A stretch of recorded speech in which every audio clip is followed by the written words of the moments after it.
కాంగ్రెస్ అధికారంలోకి వస్తే అన్ని వర్గాల వారికి న్యాయం చేస్తామన్నారు రాహుల్ గాంధీ. కాంగ్రెస్ మేనిఫెస్టోపై విమర్శలు చేశారు కిషన్ రెడ్డి.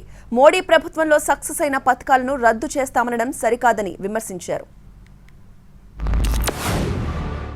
ये जो मैनिफेस्टो है ये हिंदुस्तान की जनता की आवाज है, ये कांग्रेस पार्टी की आवाज नहीं है। आपके दिल में जो था, लाखों लोगों के दिल में जो था उसे कांग्रेस पार्टी ने सुना और उसे हमने मैनिफेस्टो में डाला।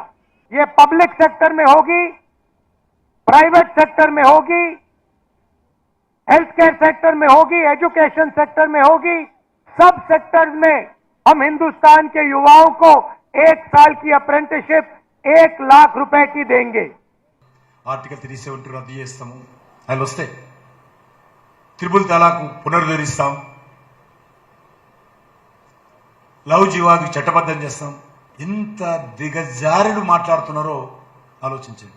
మళ్ళీ భారతదేశాన్ని ఎటు తీసుకుపోవాలనుకుంటున్నారు? అయోధ్యలో రామ మందిరం కట్టొద్దు. ఇంత దుర్మార్గంగా ఈరోజు రాజకీయ పార్టీలు వ్యవహారం చేస్తున్నాయి. మేమేమో దేశం కోసం గ్యారెంటీ ఇస్తున్నాము, వాళ్ళేమో ఓట్ల కోసం గ్యారెంటీ ఇస్తున్నారు.